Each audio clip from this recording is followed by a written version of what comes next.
Roadies, the time has finally come. The time has finally come, okay? Hold on, let me. Can you see it now? Bow. There you go. Okay. Roadies, the time has come, okay? The way I have procrastinated making this video is criminal. Criminal. Shout out my girl Brenda Wu. Okay? The way that I procrastinated is disgusting. Okay? If, as you see from the title, right? This video is all things to do with Andre 3000's New Blue Sun live experience. I went twice, okay? Once March 5th and the second time September 22nd, okay? Now, as y'all know, I got my notes, so I'll be glancing at these from time to time. But yeah, so this video, I'm gonna probably break it up into maybe three parts, definitely two for sure. So this part is going to be all storytelling. Okay, I'm gonna tell y'all the entire story, the entire journey of the first experience and the second experience. Okay, and then in the second video, I'm gonna do my deep dive on, lighting design, or talking about different stage design stuff, or talking about the differences between the two, legs of the tour. Because I went to the first leg and I consider it the third leg, because the second leg to me was his festival run. So I went to the first and the second, first and the third. Jesus, the first and the third leg, right? So I want to talk about the differences there. I want to talk about the different venues. I want to talk about, how things just came across one way, and how all of the things, right? But this video is all about just my experience at both, okay? And one thing I will say that I'm trying to debate on when I want to put it, if I'm going to say, like, really give in detail in this first video of like my full experience with this, or if I'm gonna talk about it in the more technical and like compare and contrast video in the second video, or if I want to make it a completely separate video and make it a third part, where I talk about how something that happened at the third leg, my second time going to the show, it was probably one of the worst experience I've ever had in my life, especially when it comes to a VIP experience. Yeah. It was egregious, to say the least. It was, yeah. I don't even know what other words. I don't want to exaggerate, but I'm being dead ass serious when I say I'm livid over it. And if I could, I've tried, but if I could get to the person I need to get to, baby, I'm pissed. I'm pissed off. But this is what they always do. They start fighting, and then they accidentally close the door, and then they start fighting even more. I'm not doing this with y'all. Thank you. I'm not about to go back and forth watching y'all fight all night. Anyway, okay. So, as I was saying, sorry y'all. So yeah, that moment of the experience, like, it's bad. It's really bad, in my opinion, and many other people's opinions. Literally, some of the people I talked to, like, they were very upset about this, right? Anyway, we're not getting into that right now. We're just gonna go story by story, and then we'll see where we go. We'll see where the vibe takes us. Okay. What time is it currently? It's currently 6 o'clock on the dot. So let's see how long we're here. We're already here 5 minutes. Okay. It is December 4th. Again, procrastination is real. I'm still procrastinating. Hell, at this point, the way I'm rambling. Okay, but I wanted to figure out, like, what is the best way, right, that I can describe the New Blue Sun live experience. How can I describe this in the best way possible? And so I went over to my friend ChatGPT, right? And I was like, Chat, literally my words, Chat, what is the most exaggerated way to describe the New Blue Sun live experience using words like existential, cosmic, psychedelic, transcendent? And here's what Chat said. Chat said, stepping into Andre 3000's New Blue Sun tour feels like being pulled into an existential vortex of sound and emotion. It's an otherworldly cosmic journey where each note from his flute reverberates through your soul, as if unlocking a psychedelic portal to another dimension. The air is thick with transcendence, the visuals hypnotic and surreal, making you question the very fabric of reality itself. Time bends, space warps, and for those brief moments, you're not just witnessing a performance, you're being transported to a higher plane of existence, guided by Andre's ethereal soundscapes. Now, God damn it, that's not a description. When I tell you, pinpoint, it's right on the money. That is right on the money. And I don't even know what we just said, okay? That is right on the money, y'all. I promise you, literally how I felt. Literally how I felt, y'all. When it tell what did chat say? Time bends, space warps, and for those brief moments, you're not just witnessing a performance. You're being transported to a higher plane of existence. I was transported, right? Transported.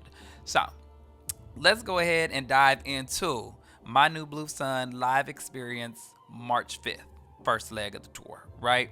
Okay, so, and I literally have the notes from that day. There we go. What's that say? The last time I wrote in there, March 7th. So that was my notes. Those were my notes from the 7th, because I kept trying to write down everything so I wouldn't forget, because knowing me, I would procrastinate and we would be now at December 4th, right? March, April, May, June, July, August, September, October, November, December. 8 months, 9 months, 9 months later. Okay, at that point, actually, maybe this is ideal. Maybe this is ideal this time, because I was what is the word when you not conceived, but conception, the moment of conception. Okay, the thing was conceptualized, right? March 5th. But now we're giving birth December 4th. Okay? I was impregnated by the soundscapes. Okay? So, since this is the perfect time, let's go ahead and dive into my first experience, which was March 5th, right? So, March 5th. First of all, when I got the tickets, it was already extremely difficult. And I was purchasing the tickets while I still worked at Amazon, right? And so it was real hard because it was literally the moment we were loading up our vans. And so I'm trying to load my van up in the little allotted time that we have to load, get the ticket at the same time, make sure everything is good to go, and then ship out, right? At first, it wasn't even allowing me to buy my ticket. Like, it was saying it was sold out. But luckily, through the grace of God, it happened, right? So boom, I get my tickets. Cool. Luckily, it was also a couple days after my besties, Shahila and Mina, their wedding, right? So I just extended my stay until after the show, and then I was gonna leave out. Well, all the things perfect, great. Okay, so we get, I'm in LA, and it's time for me to go, and I was staying with my besties, Tony and Annie, and they were like, I was like, I want to smoke a little bit, but I want it to last because I know the high will go down. And Tony was like, we got some edibles. Now, if you don't know, babes, the edibles, I do a lot of things. Okay, I dabble in the pizza toppings, right? One in particular that goes on a Supreme frog stool.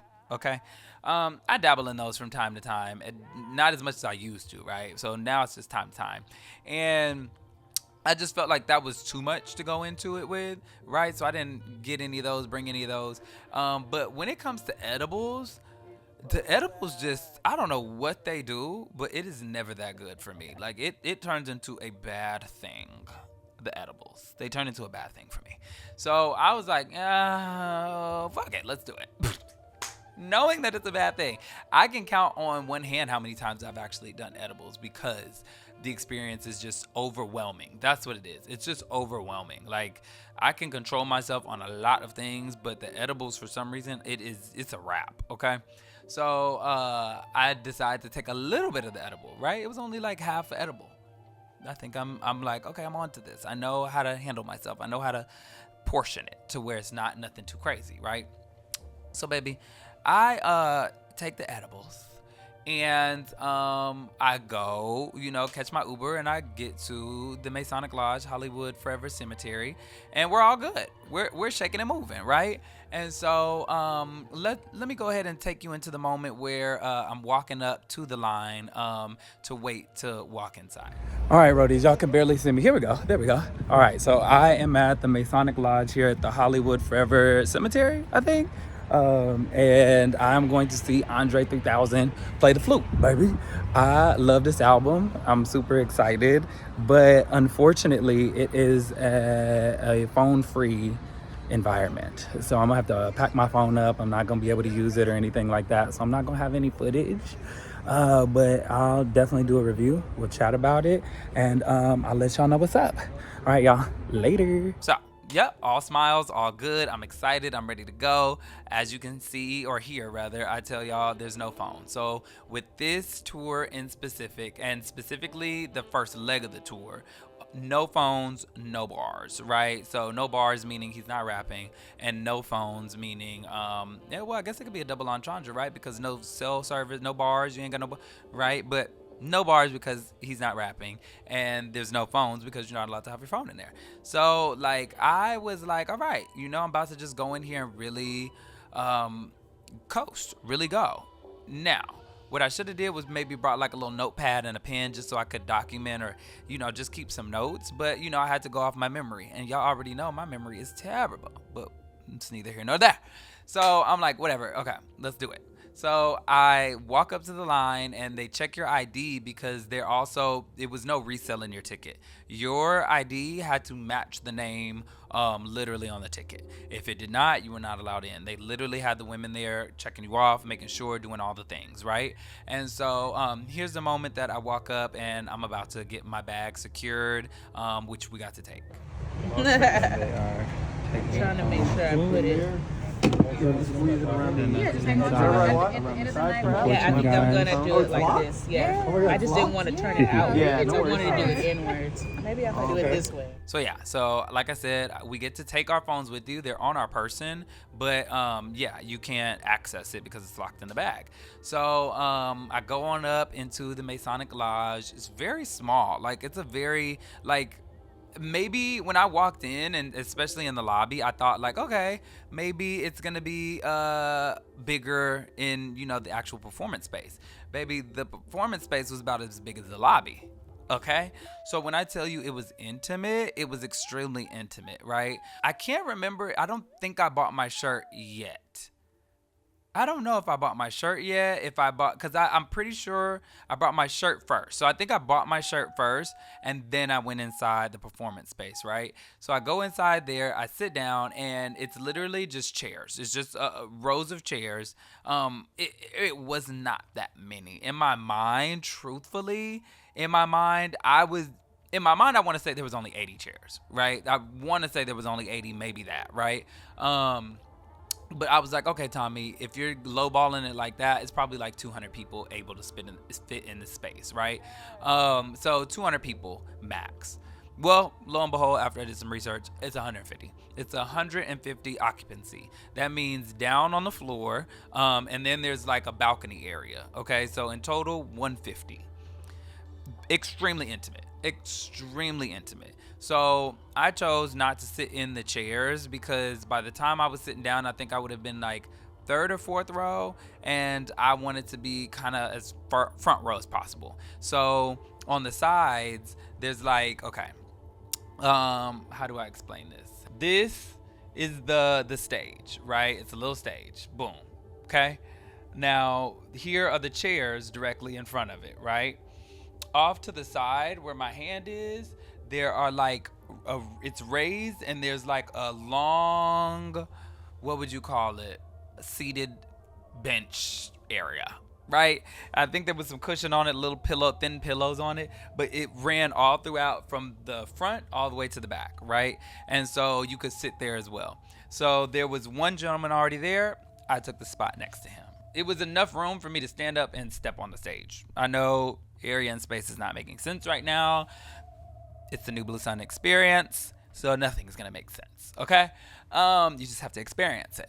And so yeah, I was sitting right there, met this young dude. He was really chill. I mean, young. He was probably the same age, but still young. Um, but really chill, really cool. We're talking, we're vibing. He had got the vinyl, if I'm not mistaken, order of operations. He had already gotten his vinyl.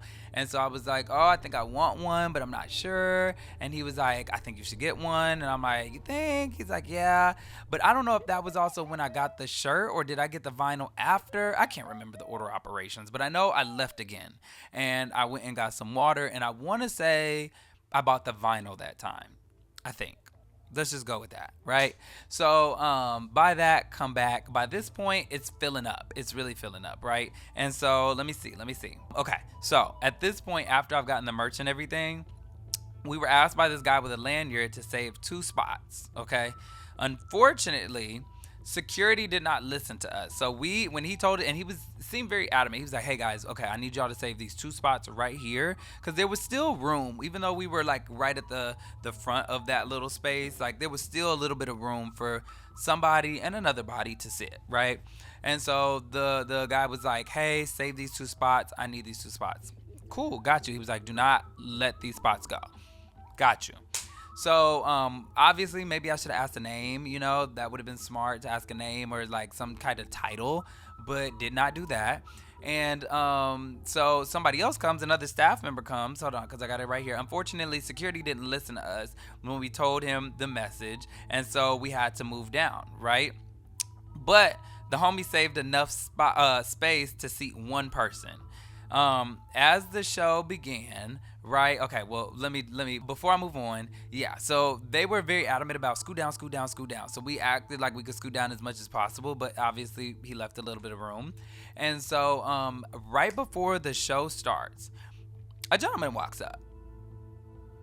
And I want to say, did he either have a staff in hand or a sax? I want to say it was a staff. I cannot quite remember. Again, at this point too, let me also mention the eddies were beginning to hit because as we were waiting, I started to feel like, oh, I might die. I cannot die at the André 3000 show. I cannot die right now. Now is not the time to die, Tommy. Now is not the time to die. But I felt in my heart that I was going to die. I could feel in my heart. Baby, I thought I was going to die.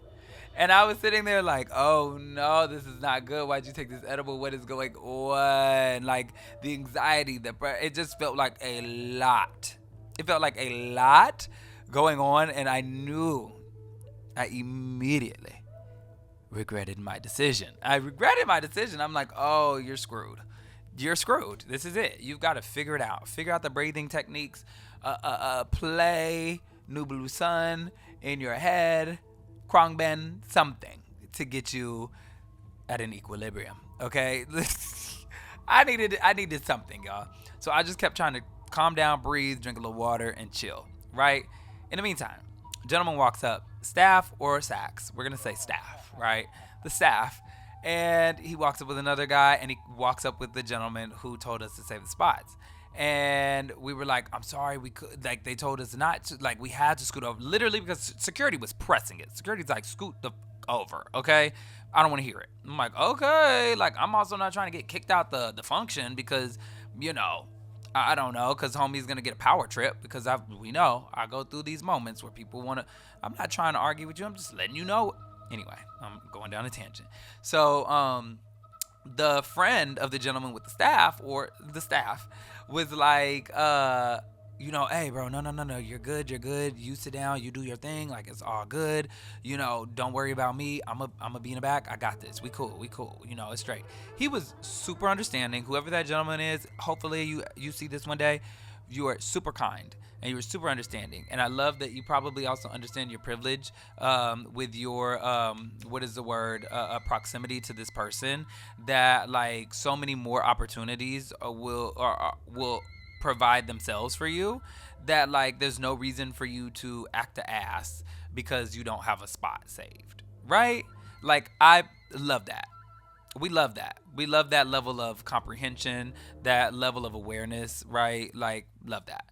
So, needless to say, he sits down. This gentleman looks so familiar to me, and I cannot put my fucking mind on the name and who. And I'm like, he looks so familiar. Well, the homie knew exactly who he was because he starts shaking his hand, and I'm like, what the fuck? But I didn't want to ask, right? I did not want to ask because I had to feel cultured. I'm like, I know who this is. Like, you're not gonna play with me. I know who this is, and I'm not gonna ask anybody because I know, even though I could not put it. I knew, but I didn't know. If that makes any sense, right? So, where are we? So that happens, right? I'm not gonna tell y'all yet who this person is. Okay. As everyone enters the stage, it was as if we all knew something magical was about to happen, and oh, it did. I can't quite remember what came first, but the first moment I remember was a laser beam striking a glass half filled with water and the light shooting through it to the other side of the room, and that was our blast off. Baby, that thing said bing bing, ah! It said bing bing, ah! I'm sorry. I'm feeling it again. We're birthing. We're birthing right now, okay? I'm feeling it again. Y'all, it's the way in which that bing bing, it hit and I blasted off. Y'all, it was a moment, okay? It was a moment. And so I said, as they played, I kept thinking about how none of the songs were clicking in terms of what was what from the album. But I just chalked it up to maybe I haven't been listening to the album hard enough. Also, today, there's a couple things. I wanted to come to y'all with a full head of hair today and, rep, me and my dude André, right? Letting the hair grow and all that kind of stuff. But procrastination is a motherfucker. And so I went ahead and just cut it off. I will be growing it out, and I plan on getting braids for Coachella. Straight backs or some type of design, but this will be my first time ever getting braids. Do a little weave in there, make it something. But needless to say, why did I bring that up? I don't even know why I brought that up, but I just want y'all know how my mind be. Y'all know how my mind be. Oh, today is Spotify Wrapped. Still doesn't click, but whatever. Today's Spotify Wrapped. Quite disappointed that André is not on there because I really feel like I'd be listening to this song or this album or his music every day. Like, I literally listen to it to go to bed, right? So I would have thought that, we would be dialed in and everything would be what it was, right? But clearly not. I'm sadly mistaken. Clearly I'm not listening to the album, okay? So that is a bummer, but whatever. Yeah, I felt like in that moment I hadn't been listening to the album hard enough because nothing was quite clicking as far as like what it was from the album. But let me let you know, I was blast off. It was blast off. And I said, and more specifically, right, it was this visceral experience to the sound and one that I didn't quite get from the album. Much like I do, because the album does seem, that's what the next video is for. We're going to dissect and talk about all the things, right? Okay. Much like I do when I'm meditating or need to bring myself back to a neutral state, I listen to my grounding music. So New Blue Sun has occupied that space in that category for me, as does Khruangbin, okay? But the way I was feeling, shout out to Khruangbin because Khruangbin was my number one most listened to artist. So shout out to y'all, Laura Lee, Marco, DJ. Boy, I'm like, how did I forget my name? DJ. Okay, shout out to y'all. Y'all killed it. Thank you. Y'all literally the soundtrack of my year. You've saved my life, quite literally. Okay, so, but the way I was feeling during those first 15 minutes or so was something incredible, something incredibly new and much more intense. As they coasted into their first intermission, André brought up none other than Kamasi Washington. Kamasi Washington, everybody. Okay? Boy! I was like, oh, when he said it, I was like, oh, got it. I knew who he was. I just didn't know who I knew who he was. You know what I mean? Yes, I was interested to Kamasi through Kendrick Lamar to Pimp a Butterfly. So But I can be honest in saying, like, it's not like I'm listening to Kamase Washington every day or like even that much, right? So, but I knew who he was by name. I knew who he was by, appearance. Like, I knew who this man was. So Kamase Washington, I said I can't quite remember the order of the intermissions was at this moment that he was introduced to the band, and began to speak to us. What did I say? And began to speak to us about how unique this moment was, and that it would never. So this is Andre talking about how unique this moment was, and we'd never. It would never happen again because. And at the moment, now I know obviously, but in the moment and when I wrote this, because I couldn't quite remember everything, which I said, if I understood correctly, they had been having a musical improv that entire time.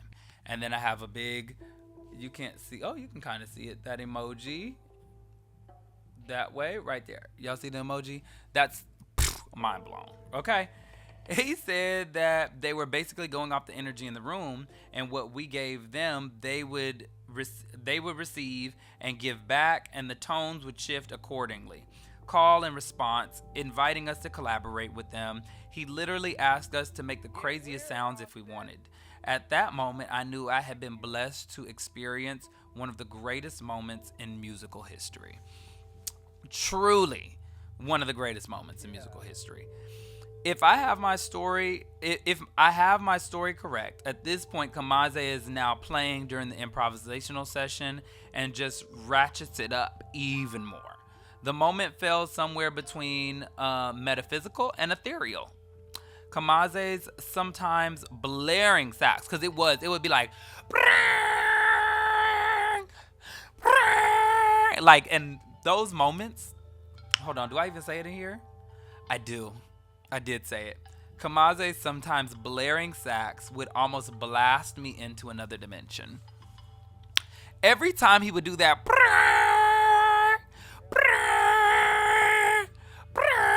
every time he would do that, I felt like we were going into another fucking dimension. It was like we were going into another dimension, and I'm like, yo, I can't take it anymore. I'm telling you, I was lifted. I can't even begin to explain. I was just going somewhere else. I was in another world. I was in another space. I was in somewhere else. Okay? And the lights that go, it reminded me a little of Victoria Monet's lights, but they're like, I don't know how to explain it, and I gotta find this. Maybe I'll look it up and figure it out and tell y'all. But y'all, what an experience that was. That improv was something. So I say now again, I can't attest to telling my story in chronological order, but I believe the next he told us the story of how he got to playing the flute and how the album came to be, while also introducing the band. Story went something like this. He was introduced to the flute by a woman friend of his, and he was fascinated by the sound. As time went on, he decided, and I want to say now, doing all my research and everything like that, this woman was at a yoga studio, maybe, somebody, but he learned it through a session of something, and he heard it, and he liked the sound, and she told him it was a flute. He decided to get his own, and said his friend introduced him to the, like, Hattori Hanzo. Y'all remember him? I think that's how you say his name, but you remember my guy from Kill Bill, right? And I don't even think these are, maybe André might have said it, but I know that's what I related to. The way he described this man was like it was Kill Bill, and she was going up to Uma Thurman was going up to the mountains to learn how to fight and all that stuff, and he was making her sword in Okinawa. Was he in Okinawa? I want to say it was Okinawa. Shout out to Okinawa. If you know, you know, right? Of flute making, and the way he handed it off was like a precious piece of work, which it was. Andre said that from that very moment, he couldn't help but play it. He never put it down. From walking around the house to going hiking or just walking around the city, he had the flute. He noticed how it would turn heads, it would bring peace and laughter to babies, it would bring curiosity, joy, and connection to adults. It had the power to transcend states of being. one day when he was at, I want to believe what the store was Erewhon, and now obviously I know the names of these things, and it is Erewhon. But at the time, this is me trying to recollect my memory, right? So I did pretty well. But he said this place where you get really expensive juice. He ran into Carlos Ninos, I believe, which he did, who had heard of Andre's playing interest and invited him to an event that he told him to bring his flute. At that event, that event ended up being an Alice Coltrane tribute celebration event, right? And this is where he ends up meeting Sergei Bodofasani. Sergei Bodofasani, okay? I pray I'm pronouncing that correctly. Andre didn't end up playing that night, but Carlos, I believe, invited him to a jam session of his, and with his other tribe mates, right? And they would do these sessions of improvisation until one day Andre said, "Let's put it on wax." Now that is all I have written, and now we're just gonna go off of my memory. Okay. At that point, like, he was telling his stories, and then they would go back to performing, and then he would tell another story. At one point, he speaks this language. Literally,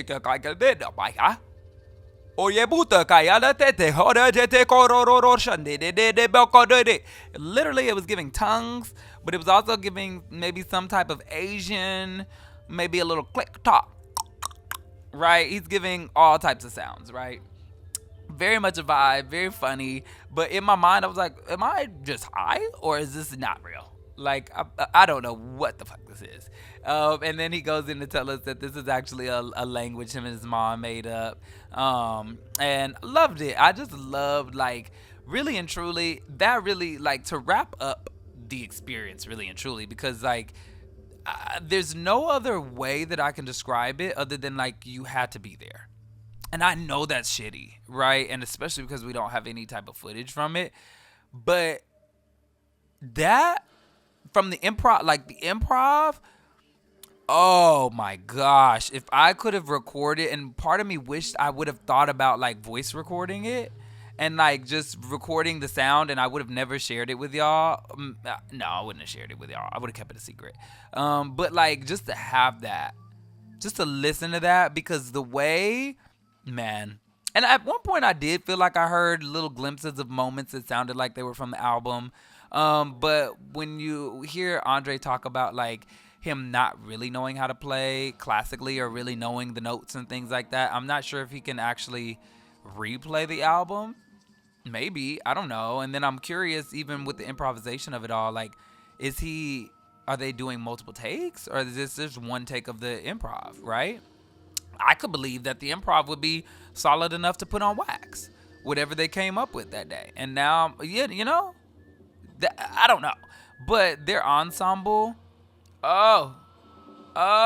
incredible. Incredible. Y'all. I just can't. I can't put it into words other than what I said at the very beginning. It was transcendent. It was ethereal. It was existential. It was phenomenal. It was metaphysical. It was all the things. And when I tell y'all I was so high, let me tell you this though. Let me tell you this, because now bits or pieces are coming, right? So we would try, like, sometimes I would kind of pat or whistle a little bit, but I was so terrified to actually join in. But I was just like, I've got to try. I've got to give something, right? Which was fun. That was a fun part about it. But something that I thought was really cool, right, was, like, in moments where it would get kind of still. Because there were moments where it would get quiet and still. You could hear a baby. And there was this baby that was beginning to, and this is more so at the beginning of the show. The baby was kind of fussy. It sounded like it was about to start crying. And, you know, all of our eyes are rolling in the back of our heads like, get this fucking baby. Please. Please. But as the music continued, and as they continued to play, it was like they shifted to the baby. And all of a sudden, the baby started to, like, calm. And not just calm, but started to giggle, right? And laugh. And the baby sounded like it was playing. And they would play with the baby. And the baby was now orchestrating us. And we all, like, it was like this audible gasp from some of us when we noticed what had happened. And, like, it was just And then one of the things I like opened my can because obviously in the midst of it, like they're just like add sound. So I was like, that's what I got. And I don't know if somebody else started it or I did, but it was like one or the other, but it became a ripple effect. I'm gonna give somebody else credit and just say somebody else opened theirs and then it fit the moment, and so I just waited. And when I was really finally to actually drink, I was just like, fuck it, and I popped it. And and then other people throughout the night would pop theirs, and it was just perfect. It was absolutely perfect. That first time going in with no expectations, no understandings of what it could be or anything like that, I think was so incredible. The not being distracted by phones was so incredible. It was just all a vibe. It was absolutely a fucking vibe. I was so grateful for it. I was so grateful for it, right? So night wraps up. We give a standing ovation. It's everything and more. It's everything and more. And I think even Andre, I don't know if was Kamasi up there the whole time. I think he might have been after that. I can't really remember. But either way, after that, like we had another blare, the brrr, and I'm not sure if it was with his sax or they'd use the flute instead. I want to know what the flute is that he used. It was a specific flute, and it was a black thin flute, and it was almost like a clarinet, and it had this big bulb around it, and it had a red string. I'm not sure what that is. Is that the death whistle? No, I think that's something else. Anyway, love that one. There was a specific sound. I was looking at the flutes and everything he was playing. That one was one that I was like, I like that sound. And I don't remember him playing it on the third leg, but whatever. But yeah, really dope, really incredible, unforgettable night. Ended up running into Diplo and Santi Gold. I didn't recognize Santi Gold, the homie that recognized Kamazi. He did. I only recognize Diplo. What does that say about me? Okay. But it was over, and I think I ended up getting a vinyl after that. I don't know when I got that, but whatever. Ended up trying to wait around to see if I could see André in the lobby. He never came out, so we were fine. I waited until we were literally forced to leave. And so when we were forced to leave, we go out in the parking lot, get our phones unsecured, grab my phone. We're all waiting. Me, homie that waited, or homie that I was sitting next to, and another guy. He's telling us about his experience because he was literally front row, and just describing his experience, which sounded incredible as well. Yeah, that was that. Oh, well, I'm missing a great part.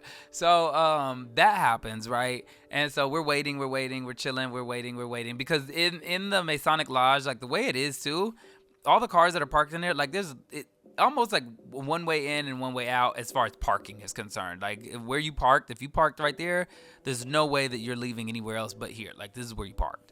And so lo and behold, they start telling us like, hey guys, we need you guys to leave. We need you to stand out like on the street by the cemetery. Andre's about to come out and he's not doing any meetings. He's not talking to anybody. Boom. They're like, okay. So we all walk out. We wait, we see Andre come out. He ends up talking to security, and they walk up to us, and they're like, all right, here's the plan. He'll meet each of you. He'll take one picture with you. He's not signing anything, and I want to say those were all the rules. Not signing anything, one picture, no videos, and I want to say that was it. Cool. So, one dude tried to get him to sign, and I think he had given Andre an art piece. That's what it was. I think he gave Andre an art piece. He or she? I can't even remember that. But they ended up giving Andre an art piece, which was really dope. If I'm being honest, I don't remember what it even looked like, but I know it was dope. It had to be. And they asked, one person was asking for signature. He was like, heavily no. And so I waited to be the last person. Well, being the last person, they grabbed my phone, and I was like, oh, I don't want a picture. And he looked a little caught off guard because I was like, I don't want a picture. I'm good. And he was like, oh, okay. And I was like, yeah, I just wanted to introduce myself. My name's Tommy Russell Jr. I just want to let you know how incredible you are, how brave it is of you to do New Blue Sun. And this was like one of the most incredible experiences I've ever witnessed. And then I handed him one of my cards. And I was just like, I do YouTube. I make content. I was like, I'll be doing a review over this. And then I was like, don't worry. I don't record anything. I don't have anything. Like, there's no footage. Because he kind of looked at me sideways. I was like, didn't record anything. And he was like, oh, okay. And I was like, but I'd love for you to keep an eye out and check out, my review and everything. And he was like, all right, cool. And I walked off from there. And then he called me back and he was like, hey, what's your name again? And I was like, Tommy. And he was like, all right, cool, bet. And he walked off. Now, he might have been looking for that video within a week or two, and it never came up. But André, I want to say, I was improv. Okay, the procrastination was improv. It's part of the improv. We're here now. But yeah, I hope you get to see this at some point. Maybe you're checking my maybe you find my card and you're like, you know what? Let me see if this nigga ever posted this shit. Here it is. Here it is. We're at 45 minutes. At this point, this is gonna be a multiple sessioned video. I don't know if y'all aren't gonna watch an hour-long video of me describing my New Blue Sun experience. Or maybe you will. Fuck it. If you're here, right? So this one is going to be the descriptor. This is going to be me describing my stuff. Also, let me show you. So, obviously, you see the vinyl right here. Boom. Okay. But this was the shirt that I picked up. I got the Listen to Sade New Blue Sun Live. It's wrinkled because I air dried it because I just wore it for Thanksgiving. New Blue Sun Live, Brooklyn, New York, Detroit, Chicago, San Fran, Atlanta, LA. Right? No bars, no phones. André, 3K. Love that shirt actually. Love the way it fits and I love the color. And I want to say that one's also made by Cactus Flea Market. Plant. Flea. You know what I'm talking about. Same that made this, but I didn't get this at that show, right? So that was essentially my experience at the first leg. I loved it. I'll talk to you more in depth about it, and like more technical aspects, things that I thought, all that good stuff, in part 2 when I break everything down. But yeah, that is my New Blue Sun experience, March 5th. That was also the first day of his LA leg, okay? Because I think he had like 3 shows, but then he ended up doing one at so Drake, if you don't know, Drake had opened up like, how am I forgetting this man's name? Basquiat. Okay, so Drake revived this like artistic theme park that Basquiat was a part of, right? And it says David Hockney. But what was the name of it? It was the name of it was because it was like stuck in some shipping containers here in Dallas. But Luna, there you go, Luna, right? And so him, his entertainment firm, Dream Crew, all that good stuff. I talk about his entertainment company and stuff like that in another video. But yeah, so André ended up adding a couple more dates and did a show there. I wonder what that was like. I can only imagine. Anyway, we'll talk more about like locations and venues and stuff, like I say, in the next video. But yeah, I loved it. I loved the experience. I thought it was absolutely leaving it. I was like, this is probably one of, if not the best experience I've ever had in my life.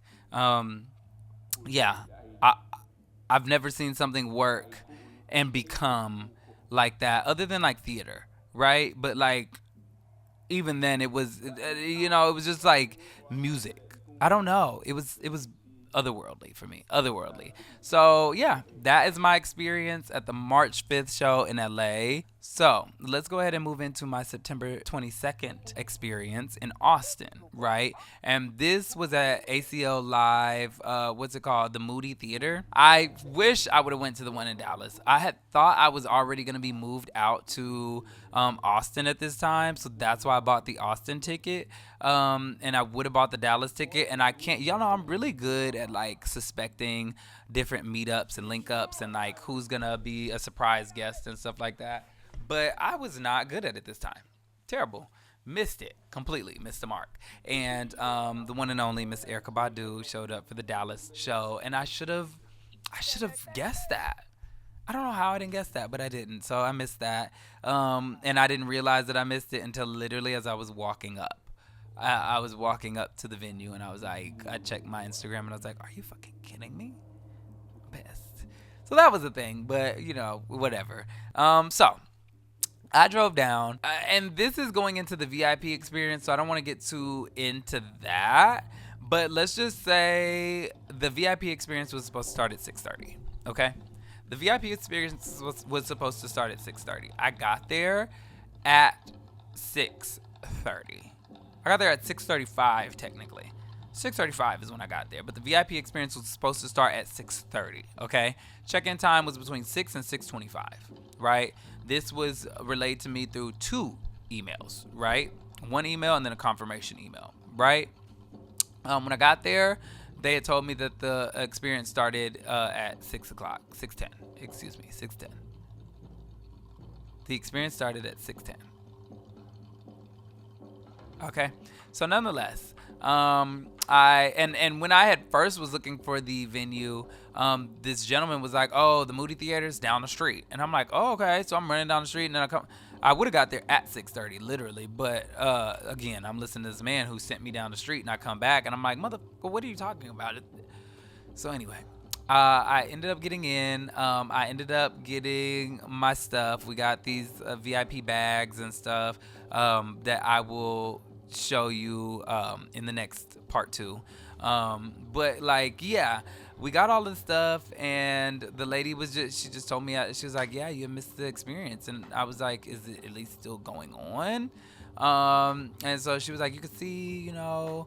And so I go in, and literally I saw the end of somebody's question being answered, and one person asked one more question, and then it was done. Then we took a group picture, and then I shook his hand, and when I shook it, I kind of like, I grabbed it, and you know when you kind of use your other hand to like solidify it, and I slapped his hand. I'm like, "God damn, my bad." And I should have said something in that moment. But I don't know. Maybe it was fear. Maybe it was also me not wanting to ruin the moment and ruin the experience that was to come and put some bad juju out there. I don't know. But again, we'll get deeper in, and I'll give y'all way more details on the experience and things like that, and where we went, and after reaching out to them, what happened, and it's just a fucking shit show. It was a fucking shit show. And I'm not holding back my words. It was a fucking shit show. So needless to say, that didn't happen, right? It happened, but the VIP experience didn't happen for me. And so at that point, I'm like, "Babes, it's time I need some liquor." Okay. I did make a venue tour of this area, which is nice. It's a nice little venue. Absolutely. I love it, actually. So I do have a venue tour next year. I'm going to have a lot of venue tour releases coming out. But yeah, did do a venue tour over it. Walked up all the floors. They made me a nice little drink. You know, I call it the Daylight because they put me onto this. So I already was doing tequila pineapple, reposado to be exact. If it's not reposado, it's not a Daylight. Tequila pineapple, but what Day was adding was cranberry juice, if I'm not mistaken. Add a little cranberry juice in there, pops it right off. So that's the Daylight. But yeah, I went, got my drink, walked down, finished all my tours and stuff like that. And then I went out to the car and I smoked this time. The weed hits me different. Smoking is much different than edibles, so I knew that. So I was lifted, and I will say, like, to start it all off, I saw Sudan Archives. That bitch is incredible. If you haven't seen my video of Milk Me, just milk me. I want you to use me. Oh, Sudan is a genius. She's incredible. She is a performer. Now, Serpent with Feet was also on the list. And there's so many questions I wanted to ask André. There's so many questions I wanted to ask him. And again, I'm gonna get in more depth about that, because there's a reason that pisses me off too. There's so many reasons why this whole experience pissed me off. But needless to say, Sudan Archives is the shit. She performed so well.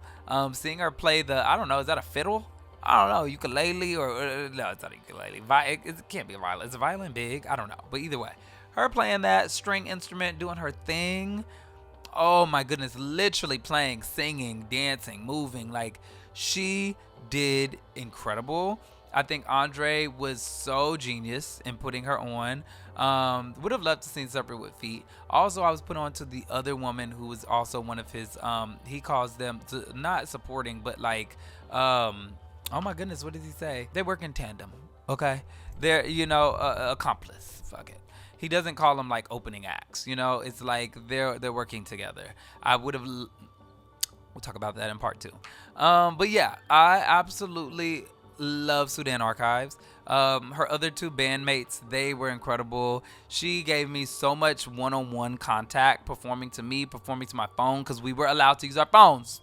Also, this one we were allowed to bring our phones unsecured. We were allowed to use our phones and have them out. Most people pretty much respected that. Sudan, I had to get my content with Sudan because she was just killing it. I had knew about her through one of my deep dives for Coachella, but didn't kind of move past that. But Sudan, I'm a fan of Sudan. Love Sudan. Down. Think she's an incredible performer, and if she's ever in a city near me, I will absolutely go see her. After her performance, I ended up meeting her. Another thing. Well, I think these are things that I'm trying to save. But the person that was sitting next to me, because if you were in the first 2 rows, you were a part of the VIP experience. So, like, you were there. Chris Bosch was there. If that's a fun fact. Chris Bosch was there, and come to find out, he got something signed. But Andre was like, come on, man. They were like, why Chris get to? And he was like, it's Chris Bosch. But yeah, the person sitting next to me, she also came at 6:30 and was quite upset. But, she was a lot more calm about it. She was a lot more chill about it. But yeah, we talked. I was talking her ear off, and I feel bad because her husband had to just sit there. And I'm like, damn, I'm sorry. I didn't think about it in hindsight. I'm like, damn, I took up, maybe this was their date night, and I was just yamming with my girl, right? Cool woman. She was absolutely cool. If you see this, baby, it's finally up. I was telling her, I was like, I'm going to have this up, girl, and I'm going to air this shit out. But yeah, it's December 4th. So, I went back to the car. I actually put all my stuff up and smoked a little more, right? Got me another drink, and then it was blast off.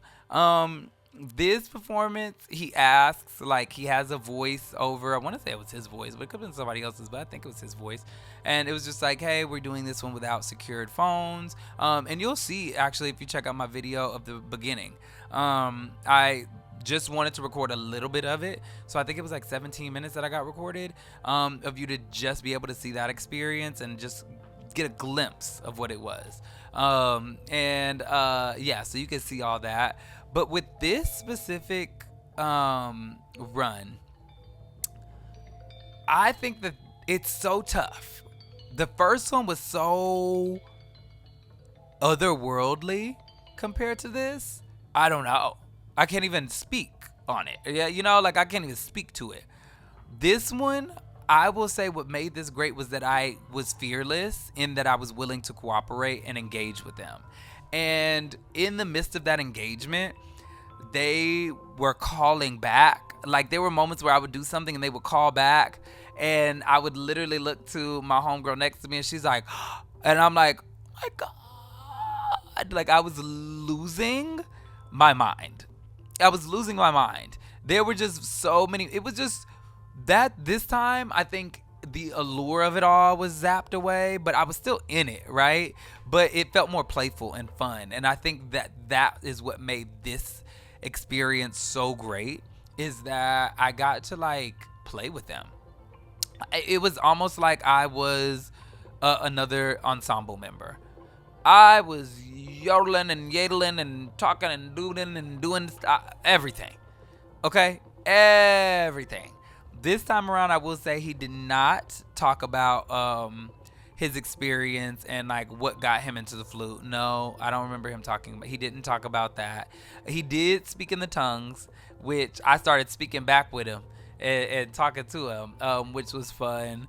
And I was trying not to do too much, like to, distract, or only when it felt like organic, right? That I would do stuff or say stuff, because I didn't want to smother it. And like, but I was trying to also urge other people to. I would turn around and be like, play with him, play with him.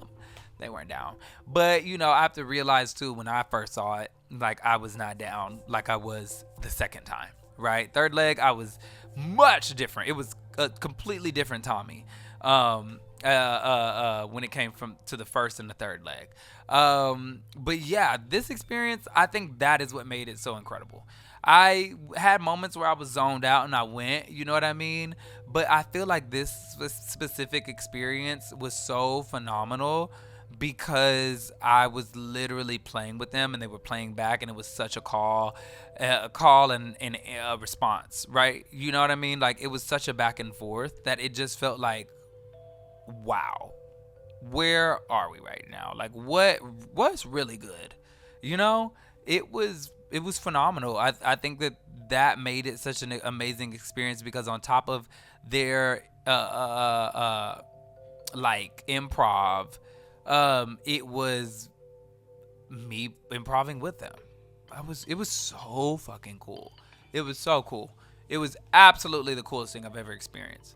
Absolutely. It was like being in the studio with André 3000 and the ensemble, right? And then I'll talk about everybody that was there this time around on this leg as far as ensemble members.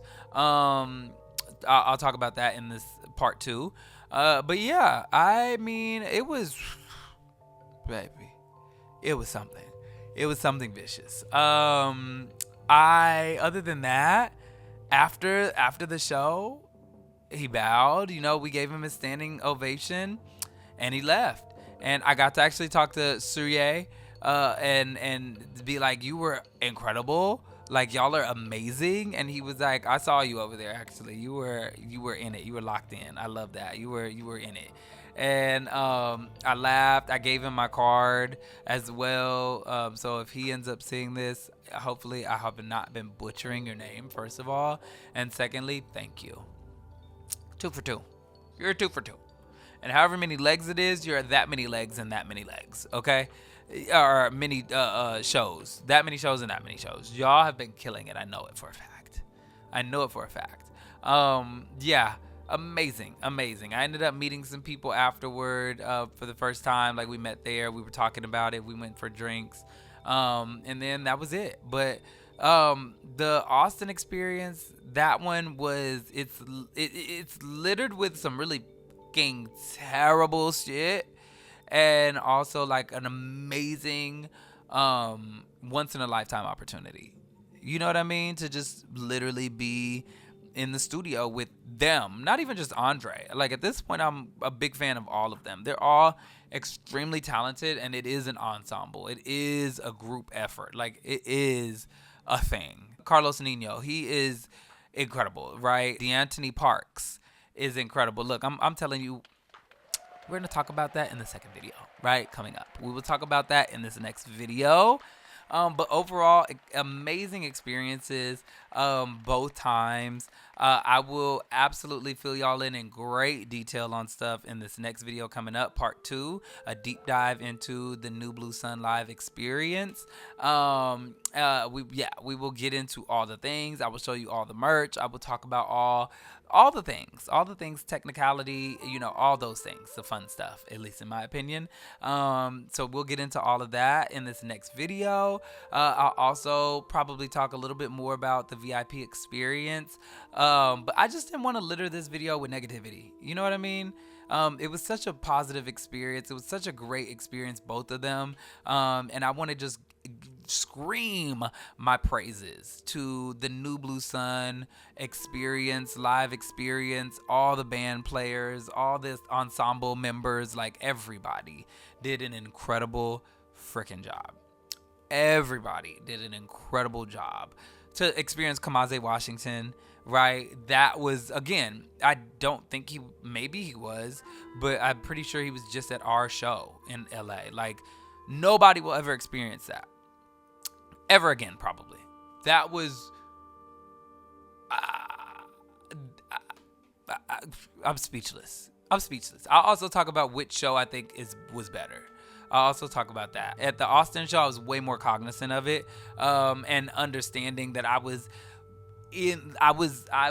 not only navigating but riding through this wave, and I was able to understand, right? I was there with clarity and focus to a point where it was like it felt like I was in the driver and passenger seat and not locked away in the trunk trying to figure out where the fuck I am and how we're getting back to the destination ahead.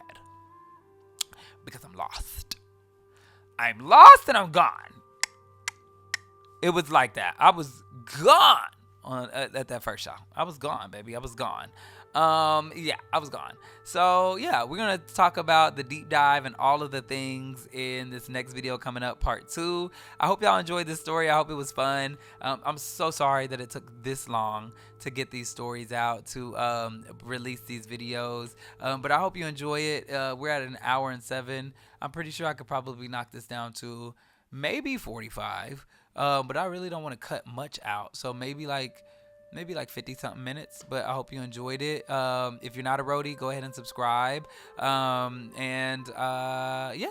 I'll see you roadies on the next one. Let's go ahead and start talking about a deep dive into the New Blue Sun live experience with the ensemble and special guest André 3000, because I can't, they're all a group. Yeah, at this point it's not just the André show.